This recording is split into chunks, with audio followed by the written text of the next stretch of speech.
कोलकातार आरजी कर medical college रे किछि दिन तले एक महिला डाक्तरंकर मृत्यु होइथिला बा तांकू मारी दिया जाइथिला, जहाँकि एक घृण्य अपराध बोली आमे समस्ते जानिचे।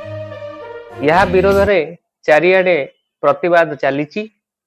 भारतीय चिकित्सक संघ याकू प्रतिवाद मध्य करुची। तेणु एई परिप्रेक्षी रे आज नियाली रे संध्या 7टा बेले एक नीरव मोहम्मती शोभा यात्रा करिवार निष्पत्ति निया जाइछि।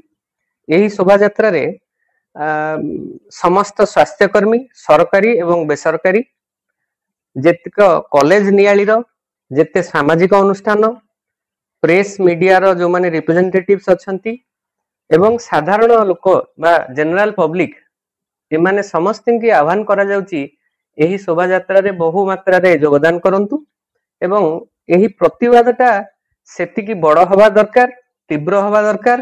कारण ए घटनाटा एते छोटिया घटना नुहे, एहा राज्य नुहे, देश नुहे, आंतर्जातिक स्तर रे एक बड़ दुर्घटना, एक सामाजिक अपराध। तेणु समस्त की अनुरोध जनाऊची एही शोभा यात्रा रे शामिल हुंतु एवं एही प्रतिवादटी को देश नुहे सारा विश्व रे पहुंचातु।